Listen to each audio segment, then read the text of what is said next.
Voy a continuar con la clase. Entiendo entonces si están estudiando, si hoy día quizás no participen tanto, ¿no? Pero cualquier consulta me la hacen, me van preguntando mientras yo voy avanzando en la materia o si voy muy rápido o algo, porque yo en general hablo rápido. Así que hoy día vamos a continuar estudiando algo que habíamos empezado a estudiar antes de la prueba pasada, y que era el concepto de la legítima. Y específicamente vamos a hablar hoy día de la legítima rigorosa, y lo vamos a distinguir si se pudiera decir en algún grado de lo que es la legítima efectiva. Nosotros ya hemos conversado a qué nos referimos cuando hablamos de las legítimas, hablamos de los legitimarios, nosotros también hablamos de quién eran los asignatarios forzosos, y hablamos de la cuarta de mejora, los ascendientes, los descendientes, la cónyuge o el cónyuge sobreviviente, etc. Y cuando hablamos de legítima rigorosa y legítima efectiva, estamos hablando de lo que es esta clasificación de las legítimas.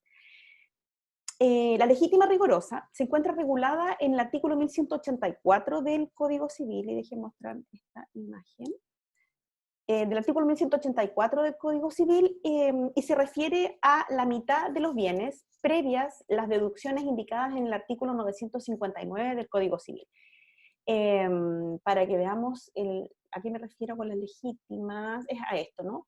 Esto sería el acervo total del causante, y esta sería la legítima rigorosa, es decir, esta es la mitad legitimaria. Esta sería la otra mitad, donde nosotros hablamos de estos componentes, donde existe un cierto grado de voluntad en la disposición que puede tener el causante sobre estos bienes, ¿no? Salvo algunas excepciones que también nosotros conversamos en clase. Y continuando a lo de hoy día, les mencionaba que la legítima rigorosa se encuentra regulada en el artículo 1184 del Código Civil, que me dice que es esta mitad de bienes que veíamos recién, donde nosotros hacemos las deducciones que se indican en el artículo 959 y que nosotros ya estudiamos en clases anteriores, y las agregaciones que enseguida se expresan, y se divide por cabezas o por estirpes entre los respectivos legitimarios. Según las reglas de la sucesión intestada, lo que cupiera esta división es la legítima rigorosa. Nosotros lo que primero tenemos que hacer es analizar a qué se refiere este artículo cuando determina lo que nosotros entendemos como mitad legitimaria. Se señala que para nosotros poder determinar la mitad legitimaria debemos hacer dos operaciones previas, que es algo que nosotros ya hemos conversado. Primero, las deducciones del artículo 1159 del Código Civil, es decir, debemos deducir estas bajas generales de la herencia, que nosotros lo revisamos cuando estábamos viendo la teoría de los acervos, y además, que también es algo que ya hemos visto, debemos agregar los acervos imaginarios. Que hubo una pregunta en la prueba que hablaba de, tenía un caso de acervo imaginario, dos casos.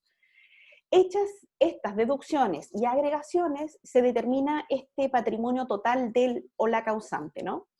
Y de este patrimonio, la mitad corresponde a la mitad legitimaria, que es lo que conversábamos hace un rato, la que se divide entre los legitimarios. En otras palabras, la mitad legitimaria es igual a la mitad de los bienes menos las bajas generales de la herencia y las agregaciones efectuadas en virtud de los potenciales acervos imaginarios, que nosotros conversábamos también en clases anteriores. Como nosotros sabemos, el patrimonio o masa de bienes que se dejan por el causante al momento de su fallecimiento es lo que nosotros conocemos como acervo, ¿no? Pero este patrimonio, antes de yo poder hacer cualquier repartición, cualquier división del patrimonio, es un patrimonio que debe ser depurado, es decir, que yo tengo que eliminar ciertos bienes. Lo que sucede es que este patrimonio, y es algo que nosotros también ya hemos visto, puede contener aparentemente algunos bienes que no le corresponden a este causante, y que por tanto este causante tampoco podría dejar a ninguno de sus herederos o potenciales asignatarios. El ejemplo que nosotros veíamos cuando estábamos viendo en clases es el caso de que se debe liquidar la sociedad conyugal, o en el caso que en el patrimonio estuvieran presentes algunos bienes sociales de una sociedad comercial. Esos eran los ejemplos que nosotros revisamos en algún momento, de bienes que aparentemente pudieran estar en el patrimonio del causante, pero que en la realidad deben ser deducidos como bajas generales de la herencia. Y a ello agregamos también esto que nosotros conversábamos en algún momento de los acervos imaginarios, es decir, estas protecciones que se establecen por el legislador a potenciales donaciones que pudiera realizar a un tercero el causante, no la causante, o asignaciones que pudiera realizar a otro de sus asignatarios en desmedro de los demás asignatarios de carácter forzoso. Porque recordémonos que cuando nosotros nos encontramos ante la presencia de asignatarios forzosos en este proceso de la sucesión, la ley lo que hace es proteger, o nosotros creemos que lo que hace es proteger esta institución de la familia o estas personas que se consideran que no debieran ser olvidadas a la hora de realizar un testamento o al momento de fallecer un causante sin haber dejado un testamento. Todo este proceso tiene por objeto determinar cuál va a ser el patrimonio que en definitiva va a ser distribuido entre los herederos. Pues bien, una vez que nosotros hacemos todas estas deducciones y agregaciones, o bien aumentos que nosotros pudiéramos realizar por estos acervos imaginarios, nos quedamos con este patrimonio en diferentes estados, y esto es solamente un resumen de lo que nosotros vimos cuando vimos la teoría de los acervos. La teoría de los acervos, que nosotros ya lo vimos, reconoce primero el acervo bruto o común, el acervo ilíquido, el acervo líquido o partible, el primer acervo imaginario y el segundo acervo imaginario. Estos dos últimos potenciales porque no necesariamente van a existir en toda sucesión, van a existir solamente en aquellos casos en que se hayan producido donaciones a terceros o a otros asignatarios. Para que nosotros nos quede claro entonces, cuando hablamos de esta teoría de los acervos, entonces para que vamos viendo cómo va quedando el patrimonio una vez que yo voy sacando, voy eliminando ciertos bienes que se encontraban aparentemente en este patrimonio, pero que no son susceptibles de ser repartidos para nuestros asignatarios de carácter forzoso. Pero volviendo a esta legítima rigorosa que se encuentra regulada en el artículo 1184, para nosotros poder entenderlo de una manera más simple, nosotros tenemos que entender que es la mitad legitimaria, es esta porción que le corresponde a un legitimario en esta mitad legitimaria. Es decir, si esto fuera el acervo total, los bienes totales que tenía el causante a la hora de fallecer, y una vez que nosotros ya hemos realizado las deducciones de las bajas generales de la herencia, más las agregaciones de estos acervos imaginarios, la mitad sería esta legítima rigorosa. Y en esta mitad nosotros hacemos las distribuciones de determinados herederos que nosotros vamos a ver. Este artículo además, artículo 1184, nos agrega que esta mitad legitimaria se divide por cabezas o por estirpes, según las reglas de la sucesión intestada. A una persona, y este es el ejemplo que pongo en esta manera, y este círculo que ustedes ven aquí, para que lo entiendan, o para que lo entiendan después, si que no lo están viendo ahora, aquí está representando solamente la mitad legitimaria, es solamente para que ustedes vean cómo yo lo reparto en los asignatarios. Aquí tengo la mitad legitimaria, y estos son los potenciales herederos. Yo les decía que el artículo 1184 me dice que yo puedo dividir por cabezas o por estirpes. Cuando uno divide por cabezas, lo que viene a hacer es a suceder personalmente, es decir, en este caso fallece una X persona y tiene dos herederos, Amanda y Claudio, ambos hijos. Ambos, al momento de fallecer el causante, se encuentran vivos y no tienen ninguna inhabilidad para concurrir a este testamento, a esta sucesión. Ellos, por tanto, ambos son legitimarios y tienen partes iguales en esta porción legitimaria. Pero también existe la posibilidad, y esta es la otra posibilidad que establece la ley, donde nosotros vamos a representar o actuar en esta sucesión por estirpe. ¿Y a qué se refiere cuando nosotros intervenimos como estirpe? En general se refiere específicamente a la situación que uno de los asignatarios haya fallecido. O por alguna razón tenga alguna inhabilidad, de aquellas muy excepcionales que establece la ley, o sea incapaz, o haya sido desheredado, etcétera, y que por alguna razón no pueda concurrir por sí mismo.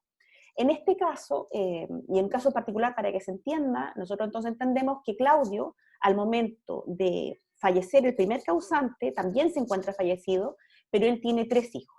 Nosotros ya sabemos que entonces, cuando hablamos de suceder por estirpes, lo que ocurre es que estos hijos de Claudio van a venir a reemplazarlo, a sucederlo en este derecho de representación, en esta porción legitimaria. Entonces, para que ustedes lo entiendan o lo puedan comprender esta idea de cómo yo puedo suceder por cabezas o por estirpes. Es súper importante también, esto es solo un recordatorio porque es algo que nosotros también vimos, ¿no? Bueno, y esta imagen nos ayuda para poder entender cómo yo entonces tengo que dividir. Aquí ya tengo el acervo total, es decir, esta es la legítima rigorosa, y aquí tengo la cuarta de libre disposición y la cuarta de mejoras. En este caso, en esta mitad legitimaria, nosotros mencionábamos, que recuerdo que le puse Amanda, y Claudio se encuentra fallecido. Esta es la porción, porque acá divido esta porción en dos partes iguales. Amanda, se queda con la mitad legitimaria, y la otra mitad, que era la mitad de Claudio, se queda para los 3 hijos que Claudio todavía le sobreviven.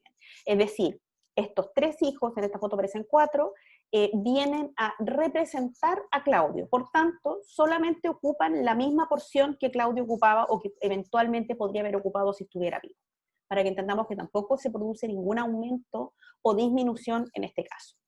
Ahora, esta posibilidad de representación se da exclusivamente en el caso de los descendientes, es decir, no en otros legitimarios. ¿A qué me refiero con esto?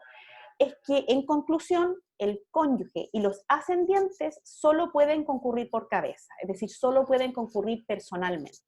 Los descendientes entonces, es decir, los hijos, podrán hacerlo por estirpe y personalmente, y cuando lo hacen por estirpe, lo pueden hacer por la vía de la representación, que es lo que conversábamos en clases anteriores. Por último, el artículo 1184 del Código Civil, en su inciso segundo y tercero, nos indica cómo se distribuye este resto de la herencia, pues recuerden que hasta aquí nosotros hemos trabajado la legítima rigorosa, de una forma general, lo más simple, la dividimos entre 2 herederos, y por otro lado, y aquí viene la discusión, es cómo nosotros hacemos la división de la otra mitad de todo este patrimonio, es decir, y tenemos que determinar si hay testamento, y si hay testamento, si se ha dispuesto de la cuarta de libre disposición y de la cuarta de mejoras.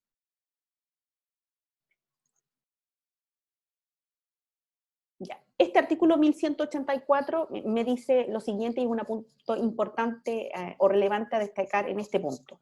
Si no hay descendientes con derecho a suceder, cónyuges sobrevivientes, ni ascendientes, la mitad restante es la porción de bienes de que el difunto pudo disponer a su arbitrio. Recuerden que siempre nosotros nos encontramos en la situación que, si nosotros no tenemos estos llamados legitimarios, eventualmente nos encontramos, si nosotros somos ese causante en particular, en esta situación muy excepcional en nuestro derecho chileno, donde yo puedo disponer de mis bienes libremente, cosa que yo generalmente no puedo hacer.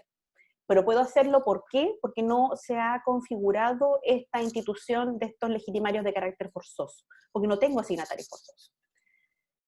Ahora, si nosotros tenemos estos descendientes, cónyuges, ascendientes, la masa de bienes, previa a las referidas deducciones que nosotros hemos conversado, de las bajas generales de la herencia, impuestos, etcétera, y agregaciones, se divide en 4 partes.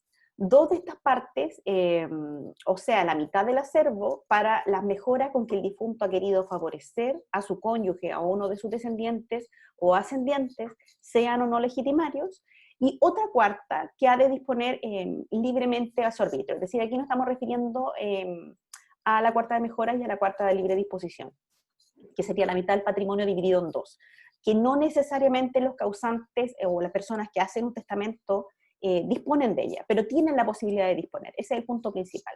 Nosotros hemos conversado hasta esta parte que en el caso de la cuarta de libre disposición es aquella cuarta dentro del patrimonio de una persona en Chile en el que puede dejarlo a cualquier persona sin ninguna restricción. Es aquella sobre la cual tiene la voluntad absoluta y la capacidad absoluta de poder entregar esos bienes a cualquier persona, y no necesariamente tiene que ser de aquellas indicadas por la ley como legitimario, asignatario forzoso, etc. Y la cuarta de mejoras es aquella cuarta del patrimonio que también es voluntad del testador disponer sobre ella, pero si lo hace, lo puede utilizar para mejorar a un asignatario forzoso, pero también puede ser a cualquier legitimario, incluso aquellos que no sean asignatarios forzosos. ¿A qué me refiero con esto? Podría ocurrir que la cuarta de libre disposición, un causante o una causante decida dejarlo, por ejemplo, a un nieto o a una nieta, estando su hijo vivo o estando su cónyuge vivo. Esto puede ocurrir, pero solo con respecto a esta cuarta de mejora, donde yo busco mejorar a uno de mis legitimarios. O en su caso, si quisiera mejorarlo absolutamente, podría dejar la mitad de su patrimonio, que constituye la cuarta de mejora más la cuarta de libre disposición, a un nieto o una nieta. Podría hacerlo en virtud de lo establecido en nuestra ley.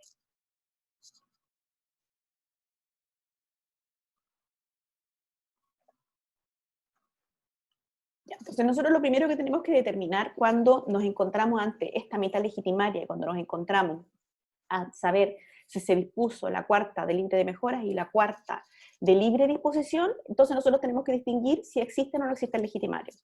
Si no existen legitimarios, la mitad restante es la porción de bienes a las que podría haber persona dispuesta a su arbitrio, y si existen hijos, ascendientes y cónyuge, la masa de bienes, previa a las referidas deducciones y agregaciones, se divide en 4 partes, ¿no? Esto ya lo revisamos de forma general, y creo que en general les queda claro. Lo reitero por si acaso, lo voy a reiterar con este momento.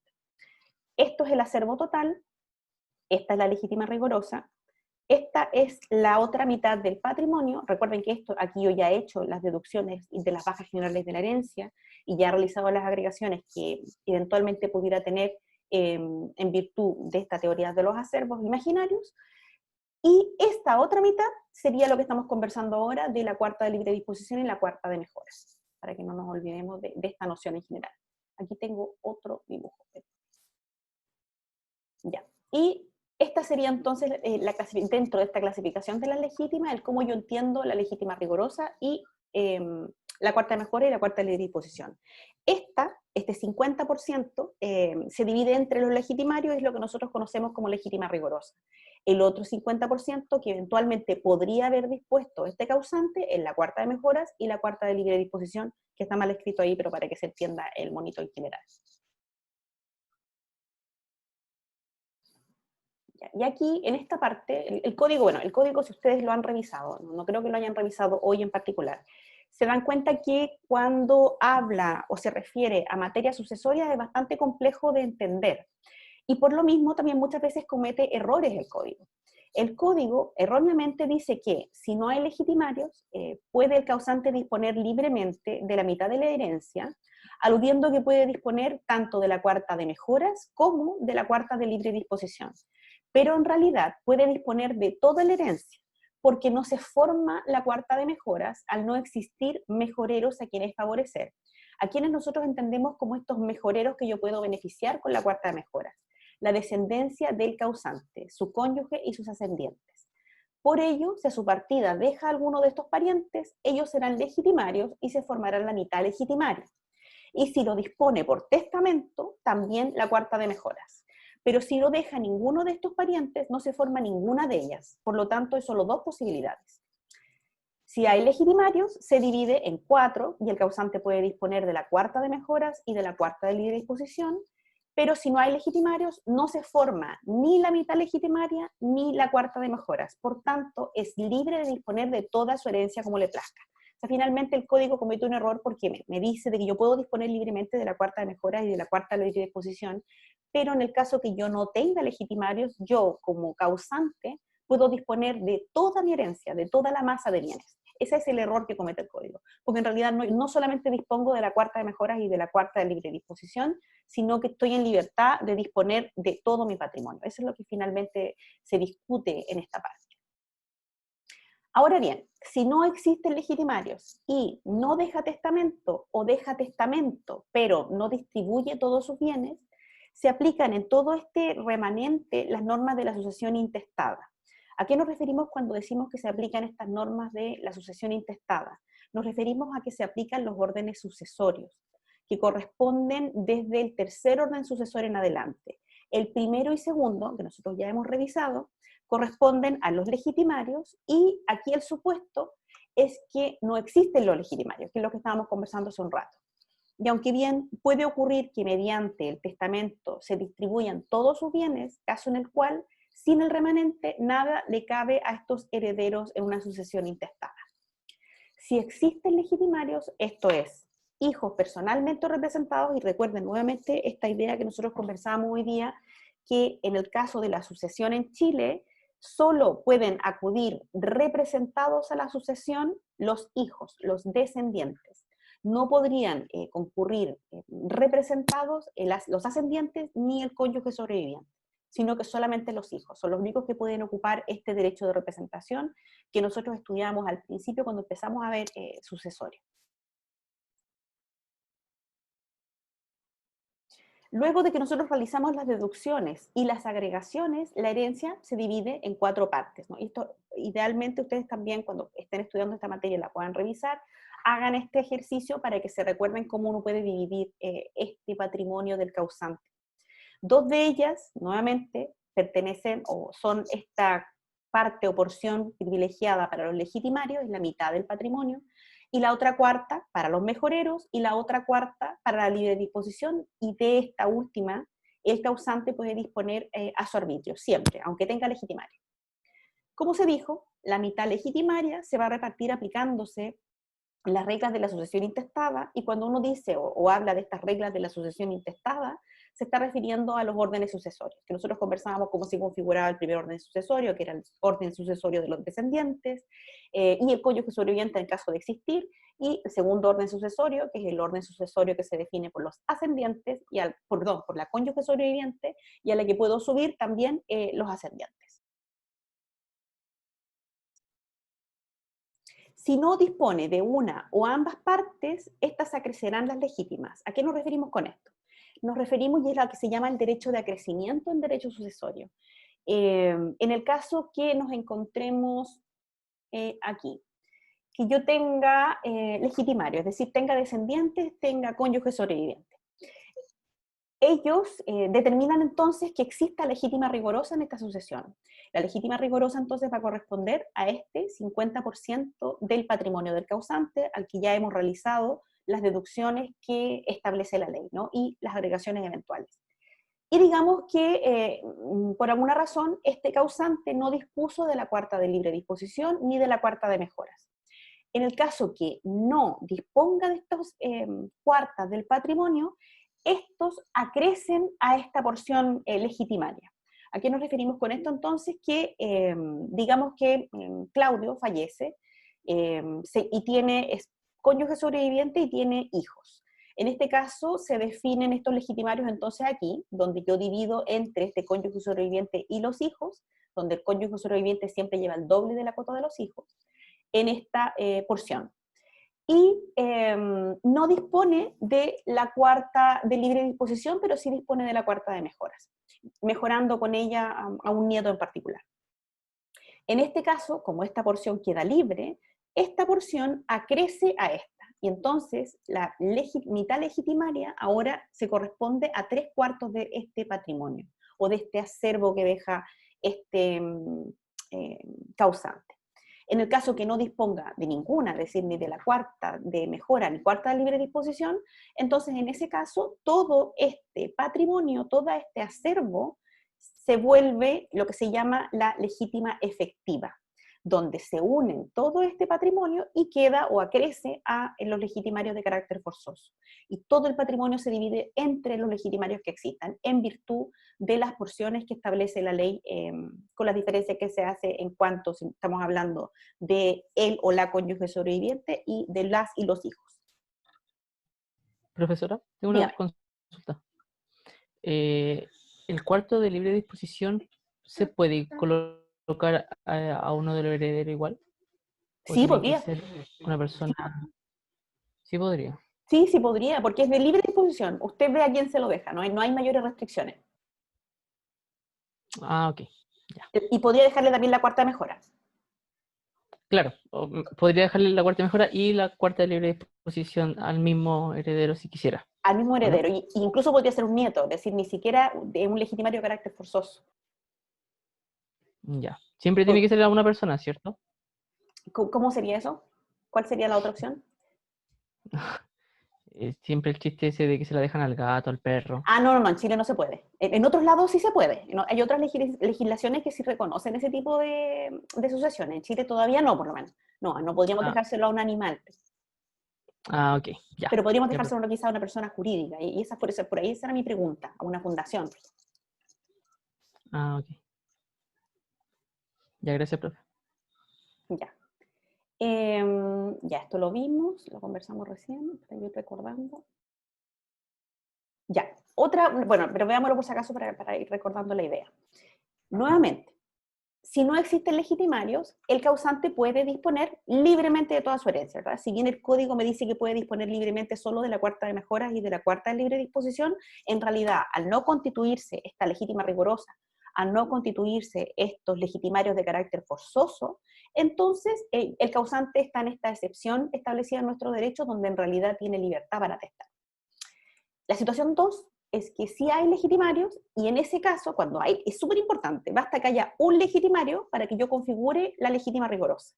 Y por tanto, tengo que necesariamente dividir todo el acervo en 4, donde 2 porciones de estas 4 corresponden a la legítima rigurosa, es decir, la mitad asegurada a estos legitimarios, y las otras 2 porciones a la cuarta de mejoras y la cuarta de libre disposición. Basta que haya un legitimario para que entonces se configure esta forma o la forma de dividir esta legítima. Una situación 3. Si no existen legitimarios y no deja testamento, o deja testamento pero no distribuye todos sus bienes. En este caso se aplican en esta regla las normas de la sucesión intestada, esto es, los órdenes sucesorios. Es decir, en este caso, nosotros estamos hablando que no hay legitimarios, pero quizá hay otros herederos que no son legitimarios. Y en ese caso se aplican las reglas generales de la sucesión intestada, y yo llamo a suceder a estos herederos que no son legitimarios, porque recuérdense que los legitimarios son solo algunos herederos, no son todos, por ejemplo, los hermanos no serían legitimarios, son llamados en virtud de estas órdenes sucesorias. Y aquí vemos de nuevo el dibujito que hemos estado viendo todo este momento, de esta mitad legitimaria y de la cuarta de mejoras y la cuarta de libre disposición. No olvidar el caso que si nosotros no tenemos legitimarios, entonces no se configura ninguna de estas instituciones y finalmente nos encontramos ante una legítima efectiva, es decir, cuando tenemos todo el patrimonio del causante sin hacer estas distinciones porque no existen los legitimarios. Ya. Y ahora vamos a revisar ciertas características de las legítimas rigorosas, que es lo que hemos estado estudiando hoy día. Cuando digo legítima rigorosa, me refiero a esta mitad legitimaria, ¿no? Esta mitad, estas 2 porciones de las 4 que yo entrego a estos asignatarios de carácter forzoso, cuando estos existen. Por una parte, cuando yo hablo de la legítima rigorosa, constituyen una asignación forzosa, no pueden sujetarse ni a modalidades ni a gravámenes. El causante puede indicar bienes donde ejercer las legítimas, mas no puede delegar esta facultad ni tasar estos bienes. Además, la legítima rigorosa tiene preferencia para su pago, y si no hay descendencia, acrece a la legítima rigorosa. Vamos a ir viendo cada una de estas características. Cuando hablamos de que constituyen una asignación forzosa, el artículo 1167, inciso segundo del Código Civil, nos señala que la legítima rigorosa, más los alimentos que se deben por ley a ciertas personas, más la cuarta de mejoras, son las llamadas asignaciones forzosas, que es algo que nosotros ya hemos revisado hasta esta parte. Propiamente, la legítima rigorosa es la asignación forzosa de la que el legitimario no puede ser privado por el causante y que se suple a un ejercicio, a un perjuicio de disposiciones expresas del testamento. O sea, como esta es una asignación de carácter forzosa, la legítima rigorosa, puede ocurrir que un causante haya realizado un testamento y en este testamento haya voluntariamente eliminado a la legítima rigorosa, es decir, no haya respetado esta porción asegurada de estos herederos privilegiados, de estos legitimarios. En este caso, la ley suple la voluntad de este causante que no respetó esta asignación forzosa establecida por la ley y viene finalmente a corregir lo que establece en el testamento y reconoce los derechos del legitimario. Por eso es que es tan importante entender esta idea que implica que la legítima rigorosa es una asignación forzosa. ¿Cuál es la importancia? Es a tal punto que si por alguna razón el causante olvida o voluntariamente no incluye un legitimario, es posible ir contra a la voluntad expresa de este causante para consagrar los derechos de este legitimario. Otra característica es que la legítima no puede sujetarse ni a modalidades ni a gravámenes. El artículo 1192 del Código Civil nos indica que la legítima rigorosa no admite ni plazo, ni condición, ni modo, ni gravamen alguno. La legítima rigorosa no admite modalidades. ¿Qué significa esto? Que el legitimario debe recibirla sin restricciones o limitaciones. El testamento de esta disposición, finalmente lo que se busca, es evitar que el testador pueda burlar o evadir el cumplimiento de una legítima a pretexto de sujetarla a grandes gravámenes, condiciones o plazos que hicieran imposible su adquisición por parte del legitimario. Es decir, como nosotros estamos hablando de una asignación de carácter forzoso, ¿no?, que es lo que conversábamos dentro de la primera característica, es decir, de aquellas asignaciones que el testador no puede disponer, aunque quisiera eliminar algún asignatario forzoso, a fin de la ley asegurarse de que el testador no vaya a burlar los derechos de los asignatarios, no le permite fijar ni modalidades, ni condiciones, ni gravámenes a este ejercicio que puede realizar un legitimario de esta asignación forzosa. ¿Por qué? Porque, por ejemplo, podría ocurrir que el testador estableciera que su cónyuge, recuerden que su cónyuge es un legitimario, de estos de carácter forzoso, como heredero se encuentre, solamente le va a entregar esta porción que le corresponde como legitimario si trabaja en la NASA y viaja a Marte. Es decir, algo absolutamente imposible de cumplir o absolutamente imposible de cumplir en un tiempo muy breve, ¿no? Por lo tanto, esta legítima, si alguien escribió la legítima de esta manera en un testamento, en el momento se entiende que es una asignación pura y simple.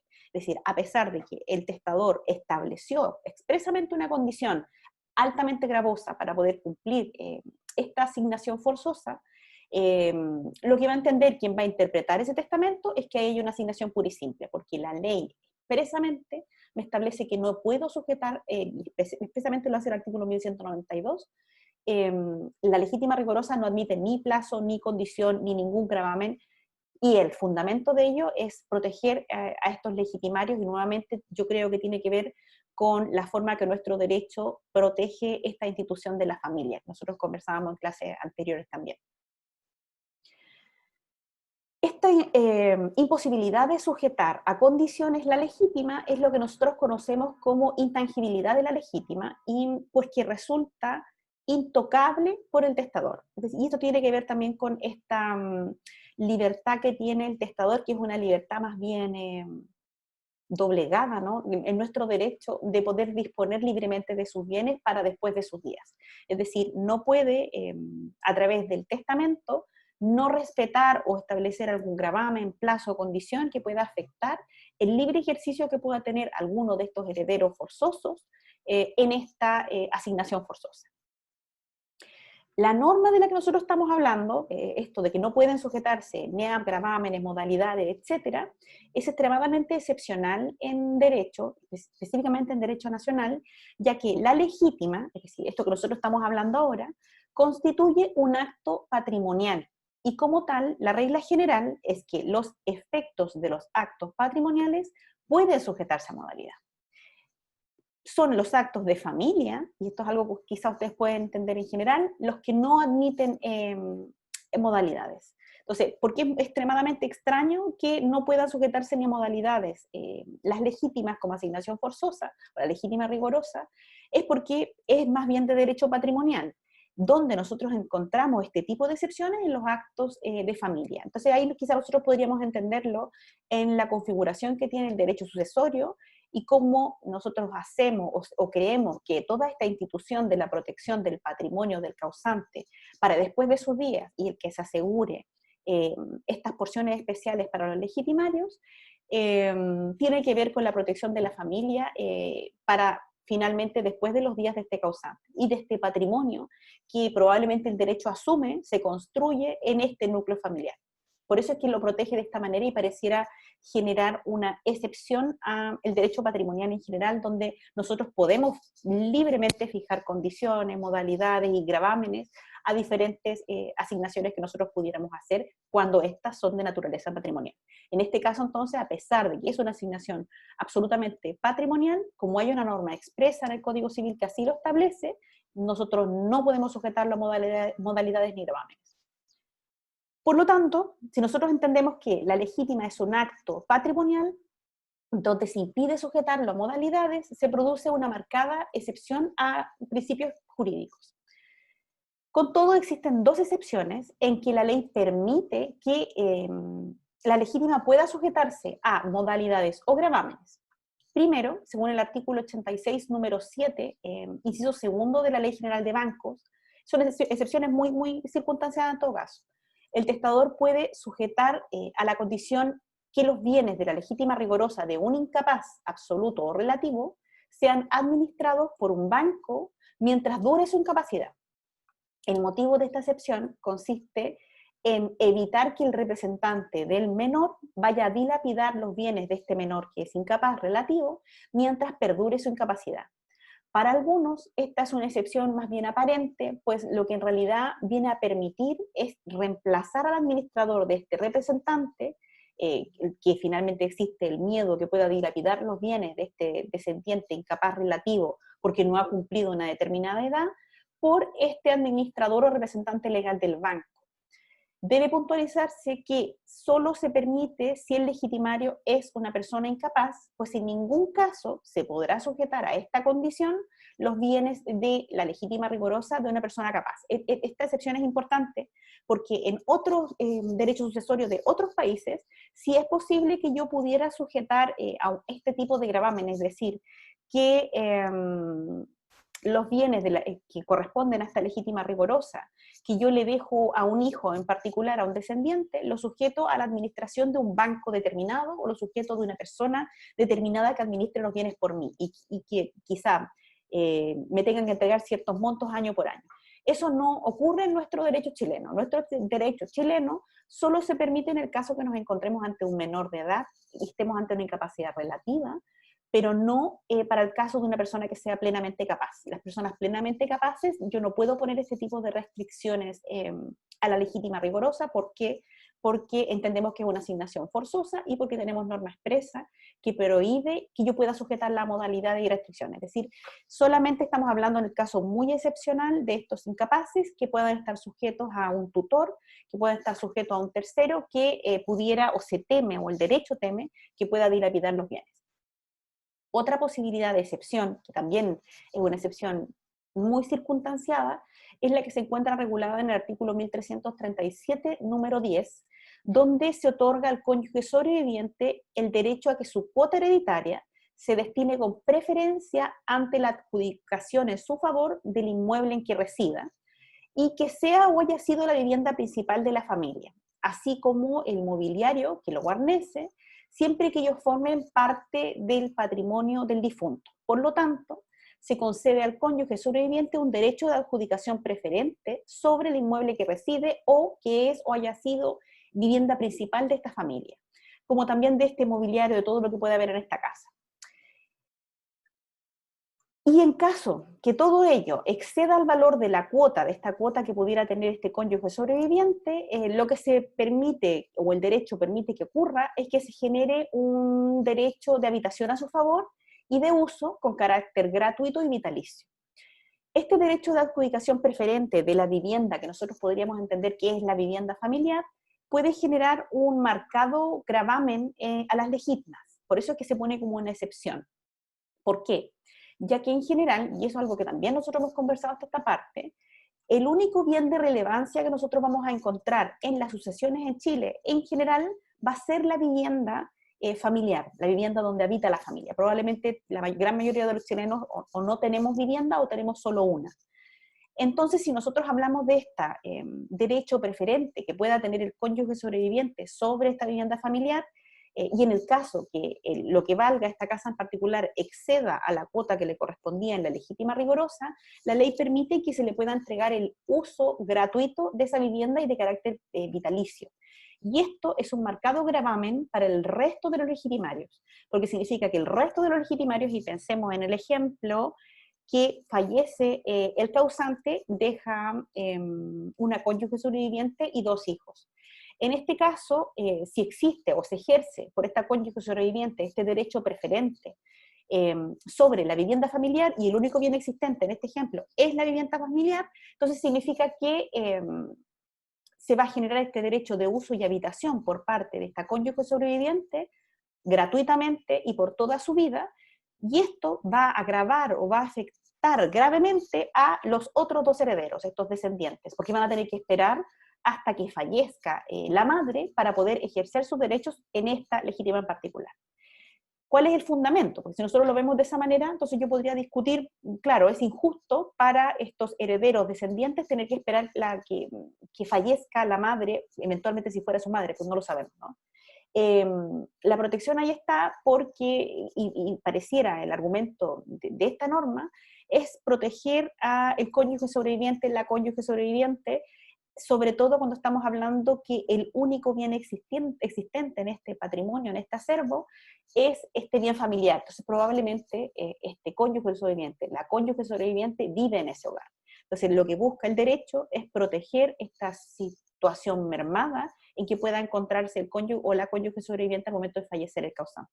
Por eso es que se establece de esta manera y por eso se permite que pudiera gravar o afectar el derecho del resto de los legitimarios. Es el ejemplo en general muy, muy particular de que nos encontremos en esta cónyuge sobreviviente con los hijos. Esto tiene que ver también me parece que es una buena norma de todas maneras, yo creo que debiera seguir existiendo, pero probablemente tiene que ver con la protección en general, o el legislador tiene en mente la protección de la cónyuge sobreviviente que no trabaja, que está en una situación aún más grave cuando fallece el causante en particular, el marido. Entonces, el único bien existente donde el cual puede continuar su vida es en este bien familiar. Y por eso es que perjudica en algún grado a los descendientes al no permitirles ejercer inmediatamente su derecho sobre esta asignación. Y también previendo el derecho que se puede ocurrir que una vez fallecido el causante, los descendientes busquen vender el único bien existente y de esta manera que se va a dejar desamparada a la madre o al padre que haya sobrevivido a este causante. Entonces, ese es el fundamento en general. A eso se debe. Es un fundamento más bien de carácter humanitario y de protección de este cónyuge o de esta cónyuge que se encuentra en una situación mermada ante el fallecimiento del otro cónyuge. No olvidar que esta situación que yo estoy conversando es una situación muy usual en nuestra realidad nacional, porque en la gran mayoría de los hogares o no tenemos viviendas que sean de nuestra propiedad o solo tenemos una. Entonces, ese es el único bien que se puede disputar o discutir a la hora de hablar del fallecimiento del causante. Y otra regla general también, que también hemos conversado hasta esta parte, es que muy poca gente testa, muy poca gente va a dejar un testamento y sobre todo se entiende también que la gente no deje testamento si solamente tienen un bien o muy poquitos bienes en particular, tampoco se justificaría. Otra característica es que el causante puede indicar, y esto es importante, los bienes con que se han de pagar estas legítimas rigorosas, pero no puede delegar esta facultad ni tampoco podría tasar los bienes. Según el artículo 1197 del Código Civil, el testador podrá señalar especies con que haya de hacerse pago de la legítima. ¿A qué nos referimos con esto? Podría, por ejemplo, señalar, y déjenme avanzar porque creo que puse el ejemplo. Sí. Podría, por ejemplo, señalar que la legítima de su hija Antonia, es decir, que parte de la legítima rigorosa, se pague con su fundo en pica. Pero el artículo agrega que no puede delegar esta facultad en persona alguna, ni tasar los bienes ni la especie. La ley no le permite delegar la determinación de con qué bienes se va a pagar la legítima, pues sería una forma de delegar este derecho de testar, y según el artículo 1004, que nosotros ya hemos como conversado hasta este punto, la facultad de testar es indelegable. Esto es una típica pregunta de examen de grado. Yo no puedo delegar la facultad de testar, por tanto, yo como causante, a la hora de realizar el testamento, puedo indicar bienes donde ejercer las legítimas, específicamente, pero no puedo tasarlos, y si yo fallezco, no puedo delegar esta facultad de poder designar ciertos bienes. Además, y esto también es importante, no puede tasar los bienes con los cuales yo debo pagar la legítima. ¿Por qué? Porque indirectamente este causante podría tratar de burlar las legítimas, estas legítimas forzosas, estas asignaciones que son de carácter obligatorio, porque lo que voy a hacer, como yo voy a designar los bienes que los herederos van a recibir, estos legitimarios van a recibir, de repente yo quiero beneficiar a un heredero en particular y taso una vivienda en particular en un monto bastante bajo, a fin de poder entregárselo a este heredero en particular, como constituirlo como legítima, pero estoy mermando o afectando el derecho de los demás herederos. Como un ejemplo concreto, pensemos que destino en esta legítima forzosa que a mi hija Viviana le dejo la casa que tengo, no sé, en la playa en Iquique, y la taso en un monto de 50 millones de pesos, cuando en realidad la casa en particular, o la vivienda en particular, el inmueble, está tasado, no sé, en 250 millones de pesos, por dar un monto así ridículamente distinto. ¿Por qué? Porque puede ser que yo quiera beneficiar a esa hija en particular y a esa hija solamente por legítima le corresponde 50 millones. Entonces la ley, como presume que esto podría ocurrir, sobre todo porque la forma que nosotros tenemos de testar en Chile es tan limitada, entonces también me limita esta facultad de que si bien yo puedo destinar, puedo indicar en mi testamento a quién le voy a dejar los bienes, no puedo tasar esos bienes. Entonces, el objeto de esta norma es permitir que el testador realice una distribución de los bienes como corresponde y le impide delegar esta facultad y evita esta tasación que pudiera resultar poco real e injusta.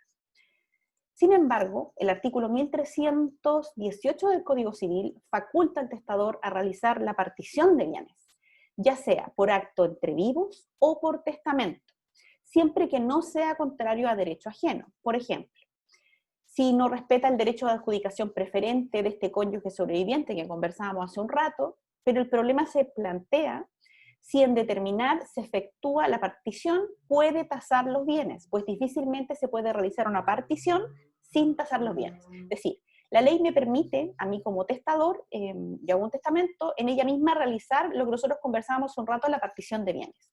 Pero a la vez está la discusión de que yo no puedo valorizar los bienes porque de esa forma quizá yo voy a afectar los derechos de mis eventuales legitimarios. ¿Cómo puedo entonces realizar este proceso de la partición si yo no puedo determinar o tasar los bienes en este proceso?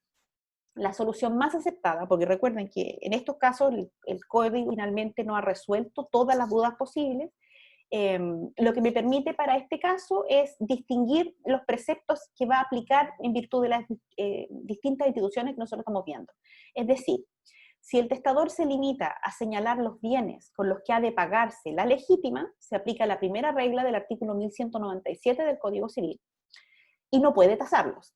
Pero si efectúa la partición de los bienes, se aplica la regla del artículo 1318 del Código Civil y por tanto podría indicar el valor de los mismos. Es decir, yo tengo que realizar la distinción de cuál sería la situación en particular de la que yo estoy hablando para yo poder definir si estoy ocupando el artículo 1197 del Código Civil o el artículo 1318 del Código Civil, que pareciera que se contradicen, ¿no?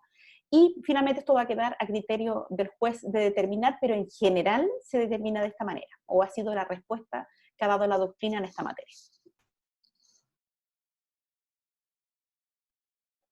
Otra característica es que la legítima rigorosa tiene preferencia absoluta para su pago. Nuevamente, la legítima rigorosa es la mitad legitimaria, es decir, de todo lo acervo que se divide en dos y donde estos legitimarios forzosos van a ejercer sus derechos. Las legítimas rigorosas tienen esta preferencia absoluta para el pago, es decir, primero se enteran las legítimas y luego se pagarán las asignaciones con cargo a la cuarta de mejoras y las asignaciones a la cuarta de libre disposición. Y si la suma entregada en razón de su pago no alcanza para pagar el total de la mitad legitimaria, el déficit, es decir, lo que falte a pagar a esta mitad legitimaria, se va a sacar de los restantes bienes asignados en la cuarta de mejoras o en la cuarta de libre disposición.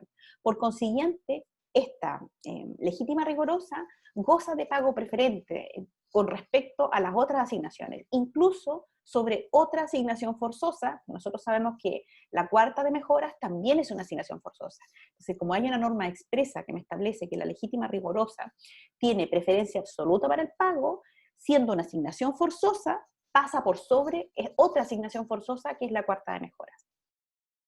Vale además adelantar que la cuarta de mejoras también tiene preferencia respecto de la cuarta de libre disposición.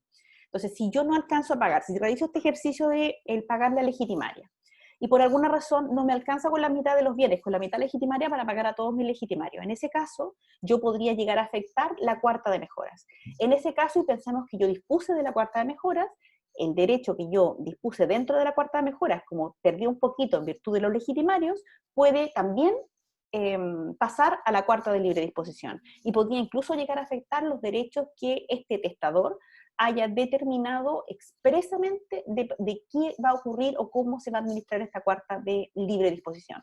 ¿Por qué? Y esto tiene que ver también con el fundamento de nuestro legislador, donde busca proteger a los legitimarios. Entonces siempre se preocupa de que se pague absolutamente la legítima rigurosa con esta preferencia del pago, y luego, una vez que ya eso está pagado, se preocupa de la cuarta de mejoras, porque la cuarta de mejoras es una asignación también de carácter forzosa, y que yo como causante puedo dejarle a cualquiera de mis legitimarios. Puede ser de los legitimarios forzosos, que se encuentran en esta legítima rigurosa, o cualquier otro legitimario que yo les decía como ejemplo, que yo podría dejarle a un hermano, podría dejarle a un nieto, es decir, aquellos legitimarios que no son de carácter forzoso.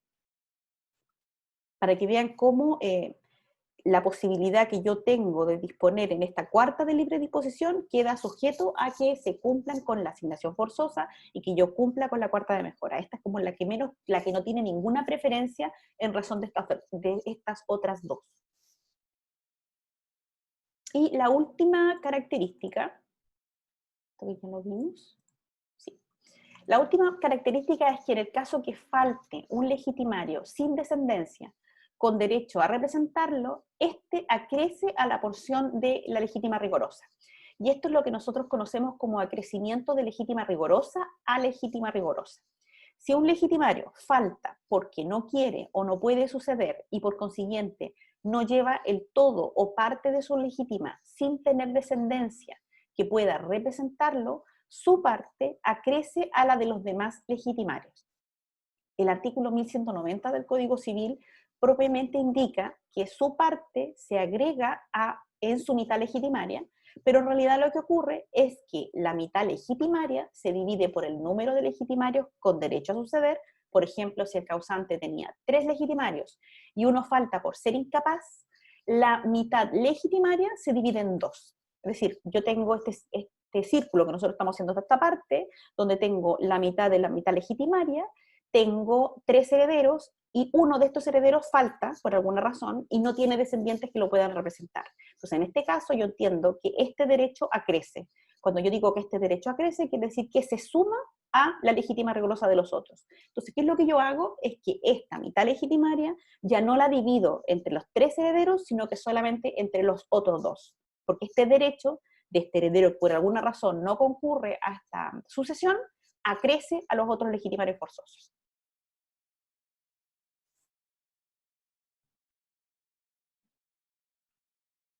Ya, creo que sí. Sí. Lo voy a dejar hasta aquí hoy día, porque creo que hemos estudiado hartas cosas bien importantes y quiero continuar mañana con otra materia un poquito más compleja, porque vamos a hablar por qué podría faltar un heredero. Entonces vamos a tener que hablar de incapacidad, indignidad, desheredamiento, repúdio. Entonces necesito un poquito más de tiempo para eso. Así que espero que les vaya bien. No sé de qué tienen prueba, no sé cuándo. ¿Tienen prueba mañana? No, el viernes administrativo. Nada administrativo. Fome, pero bueno. Así que nos vemos mañana a las 7:30. Dígame.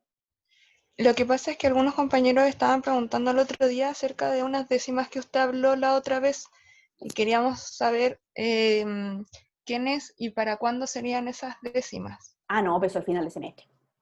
Ah, ya. Sí, al final de semestre, justo antes de que yo tenga que terminar y yo solamente se la asigno a quienes participan en clase. Pues yo lo Ya, anoto. profe, gracias. Ya, nos Sí, vemos. nos damos cuenta. Chao. No se Chao. estresen tanto, les queda mucha vida para estresarse. Chao.